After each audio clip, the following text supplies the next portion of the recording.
Hey, please, wait! Help me! Despite desperately shouting from the company premises, my husband only smirked defiantly. Yes, my hands are broken and I can't move them as I would like. Unable to unlock the car, I had no choice but to throw my body against the car door. It was summer. Sweat pours out of me and I start to feel sick in the 100-degree-plus seat. Even seeing me like that, my husband didn't change his expression at all. On the contrary, he waved his hand cheerfully and disappeared somewhere, seeming to enjoy himself. In that moment, everything went pitch black, and I found myself standing on the brink of despair. Why am I going through this? If it continues like this, my body will really go haywire. Someone, please help me. As the discomfort grows, my consciousness gradually fades. Then I heard unexpected voices. It was the voices of unfamiliar people. My name is Maggie, and I'm 29 years old. I'm just an ordinary office worker in a general company. I met my husband Keith 3 years ago, and we got married just a year ago. We initially got to know each other through work, so we have a mutual understanding of each other's duties. When I said I want to continue working even after getting married, he smiled, gently. It's fine, isn't it? Nowadays, it's normal for women to work actively. But your mom was a homemaker, right? And before you also said you wanted me to be a homemaker when we got married. Don't worry about that. I just wanted you to live in a way that feels right for you. Really? Is it okay for me to keep working? Of course. Honestly, it would be more helpful if both of us worked until we have children. Thank you, Keith. I'll make sure to manage household matters properly too. In response to that, my husband gently stroked my head, saying, You don't have to push yourself. I had always loved how he respected my feelings, to the fullest, since the early days of our relationship. But when did it start? When did he, who used to be so kind, suddenly become cold and distant? The first time I felt a sense of discomfort was about 6 months into our marriage, on a certain day. During this time, my work was hectic, and I was dealing with days filled with continuous overtime. With a lot on my plate, and having assumed a managerial position at a young age, I had to approach my duties with a sense of responsibility. On the other hand, my husband's company rarely required overtime. Since promotions were mostly based on a fixed schedule, he usually returned home earlier than I did. On this particular day, when I returned home, I found my husband lying on the sofa, playing video games. His suit and socks were strewn about, and there was no preparation for dinner. The used dishes were left as they were.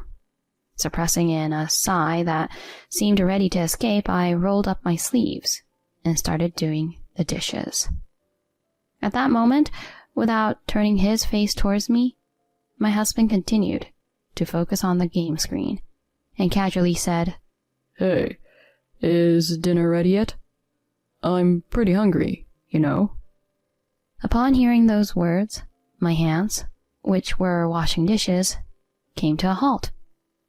The juggling act between work and household chores seemed to have reached its limit for my mind and body.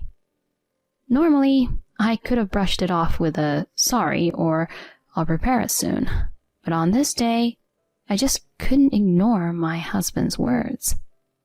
Still standing in the kitchen, I suddenly realized I was raising my voice at him. What's that about? I just got home, you know. If you're going to say that, couldn't you at least do the dishes or make some simple side dishes? Huh? Why me? Aren't household chores your responsibility? My responsibility? Why? We both work. Well, you brought it up. When we got married, you said, I'll do my best with household chores too. Of course, I said that. But does that mean I have to take on all the burden? Isn't that unfair? Then quit your job. Well, my salary isn't that high, and I can't afford to give you an allowance. But if that's okay with you, I can do that.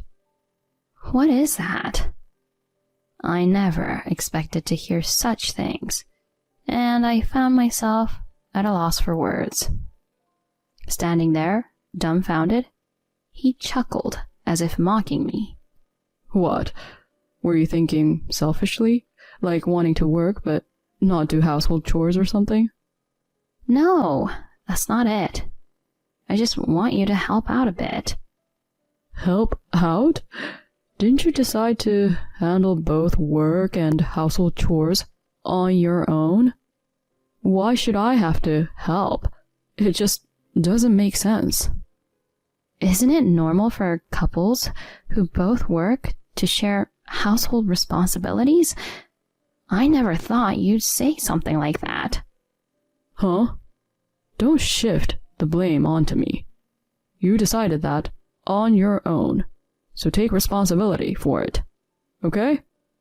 My husband, almost spitting the words out, said that, and once again began to focus on the game. Unable to retort any further, I held back the welling tears and could only desperately continue with the household chores. Why do I have to go through all this alone? We are a married couple. Couldn't he help a little? I just want to have a happy marriage. What's wrong with that?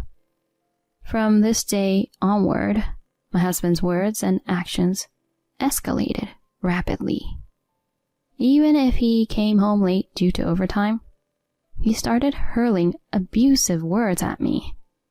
Hey, why are you always so late? How long do you intend to keep dinner waiting? Sorry, but I did tell you beforehand that I would be late today before leaving for work. Huh? Like I would know that?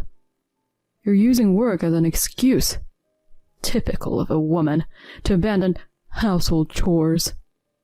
No, I didn't mean to neglect chores with a broom. Then, what is it? The result of prioritizing work is this, right? Ah, I thought I married a good wife, but I feel like I've been betrayed. You don't have to say it like that. Faced with me on the verge of tears, my husband sighed as if it were a bother. The kindness reminiscent of our early days of dating was nowhere to be found, replaced only by harsh words. Each day, my mind and body approached their limits within this challenging routine. Despite that, what made me want to continue the marriage was the presence of my in-laws. They lived about an hour away by car from our modest apartment, and they regularly visited, bringing delicious cakes and sweets from my favorite shops. Each time, they would speak kind words to me. I loved how they treated me with affection, like their own daughter. Today, once again, my in-laws showed up with smiling faces. Today, Mom and I stopped by Maggie's favorite shop, and they had a new dessert on sale. Oh, come on. We were so excited and bought it all for Maggie. It genuinely makes me happy when they take actions with me in mind. Accepting the paper bag handed over by my father-in-law, I expressed my gratitude with a beaming smile. Thank you so much, Mom and Dad. I'm really grateful for your thoughtfulness. Always. What are you saying? Maggie is our precious daughter, so it's only natural. Keith seems to be inviting you, and I'm grateful for you for marrying someone as lovely as you. No, it's not like that. I'm always causing trouble for Keith. What are you talking about? Keith is the one causing trouble, isn't he? He's the type who doesn't do any household chores. That's right. That kid has a bit of a sloppy side. If anything happens, feel free to consult with us anytime, okay? Sorry. As they were having such a conversation, my husband barged in at just the right moment. He pulled me close and began to act like a happily married couple. Both Mom and Dad worry too much.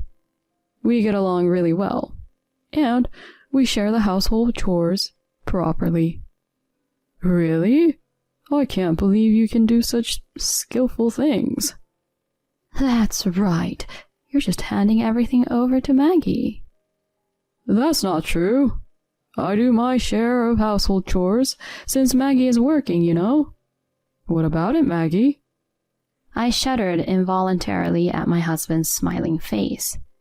How could he tell such lies as effortlessly as breathing? Nevertheless, I couldn't afford to cause trouble for my in-laws because of me. I desperately responded with a smile that said, "Yeah, it seems that way." Seeing that, my in-laws smiled happily. That's right. I must not ruin this happiness. For the sake of my beloved in-laws, I had to endure. Every time my in-laws visited, I repeated the act of pretending to get along well with my husband. One day, something happened. After work, I fell on the stairs at the station, resulting in fractures in both arms. Bystanders called an ambulance, and I had to be transported to the hospital for emergency treatment.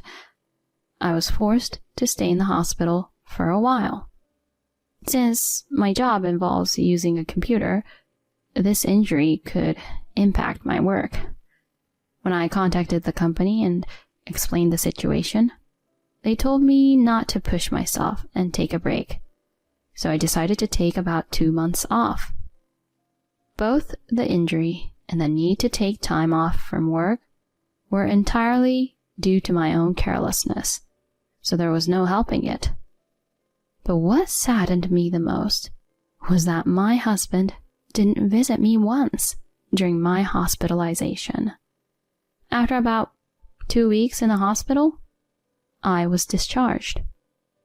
I had informed my husband of my discharge date, but there was no response from him. Maybe Keith won't come to pick me up after all. Unable to move both arms, I couldn't carry my belongings and take the train home. I had no choice but to pick up a taxi at the hospital and go home. While pondering such thoughts, I headed to the hospital's main entrance with the assistance of a nurse. There I was met by my husband, waiting with a refreshing smile. Maggie, I've been waiting for you. Huh? Keith, why? Why? Because I was worried, of course. I decided to come and pick you up. You can't go home alone when you can't use both hands. But I contacted you, and you didn't reply at all. Sorry. I've been busy too. Anyway, let's go home quickly, okay? You must be tired of the hospital life, right? My husband received my belongings from the nurse, loaded them onto the car's cargo area, and then opened the passenger seat door, seemingly guiding me. Observing him with his smart demeanor, the nurses were all cheering and getting excited. I nodded at them, then got into the car with complex emotions. As we drove, my husband kept repeating trivial stories. Until I was hospitalized, he used to hurl verbal abuse at me and maintain a cold attitude every day. I wondered what had brought about this change. With a sudden shift to kindness, I felt a sense of distrust towards my husband, contrary to how things were before. Ignoring my feelings, my husband parked the car in the parking lot of a park about 10 minutes from our home and slowly began to speak. Well, from here, drive back home on your own. Huh? Wait a minute. Are you kidding? This has to be a joke, right? A joke? After neglecting household chores for 2 weeks, it's only natural that you face the consequences. Wait, I still can't use both hands, and the sensation in my arms hasn't fully returned. Driving back alone from here... Shut up. Do you even realize how much I struggled because of you? My shoulders involuntarily twitched at the sound of my husband's shouting. He hadn't come to pick me up out of kindness. He considered my 2 weeks of hospitalization as neglecting household chores, and had purposely come to pick me up to administer punishment, specifically to make me drive. My husband unfastened only his seatbelt and tried to exit the car. As he stepped outside to close the door, I pleaded desperately with him. Wait, Keith. Once I've healed, I promise I'll take care of the household chores properly. You've been slacking off for 2 weeks already, haven't you? Excuses won't work now. Please, forgive me. If I'm left behind in this intense atmosphere at work, it will only get worse by the time I reach the venue. I don't care. Fix your hands quickly and come out on your own. That's... The husband coldly uttered his words and forcefully slammed the car door shut. To make matters worse, he locked it from the outside. Hey, please, wait, help. Desperately, I raised my voice from inside the car. However, the husband just smirked mockingly. The sensation in both hands has yet to fully return. Unable to open the car lock from the inside, I had no choice but to throw my body against the door. No matter how many times I tried to calm down, my body remained unresponsive. It was summer, with temperatures exceeding 100 degrees Fahrenheit. Sweating profusely in the scorching heat, I began to feel nauseous. Despite witnessing my condition, my husband showed no change in expression. On the contrary, he happily waved and disappeared somewhere. In that moment, everything in front of me went pitch black, and I found myself standing on the brink of despair. Why am I in such a situation? If things continue like this, my body might truly go awry. Someone, please help. As the discomfort grew, my consciousness gradually drifted away. I no longer had the energy to move my body, and my vision began to blur. Maybe it's over. Just as I was about to close my eyes, Maggie! I wake up with a start at the loud call. Looking out the window, my in-laws continue to call my name with pale faces. Father! Mother! Are you okay? The keys? Can't you open it? Oh no! Maggie's arm!